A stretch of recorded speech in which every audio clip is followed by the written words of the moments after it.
Ibn Msenda. Naam. Assalamu alaykum. Wa alaykum salam wa rahmatullahi wa barakatuh. Leo natuhusia nini ndugu zako Waislamu katika huu mwezi wa Ramadhani? Ninawahusia ndugu zangu Waislamu katika huu mwezi wa Ramadhani. Naam. Tumtajini sana Mwenyezi Mungu ndani ya huu mwezi wa Ramadhani. Naam. Tumuombeni sana Mwenyezi Mungu majambo yetu ndani ya huu mwezi wa Ramadhani. Naam. Kwani ni mwezi wenye baraka. Ni mwezi mtukufu. Ni mwezi ambao ndani yake imeteremshwa Qur'an.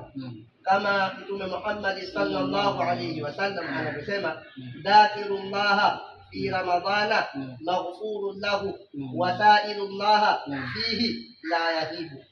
Dhakirullaha, mwenye kumtaja Mwenyezi Mungu, fi ramadhana, katika Ramadhani, maghfurun lahu, ni mwenye kusamehewa. Yule mtu ambaye atakayekuwa anamtaja sana Mwenyezi Mungu ndani ya huu mwezi wa Ramadhani, basi Mwenyezi Mungu mtu huyo atamsamehe madhambi yake. Wasailullaha, na mwenye kumuomba Mwenyezi Mungu, fihi, ndani ya huu mwezi wa Ramadhani, la yaghibu, harudi utupu.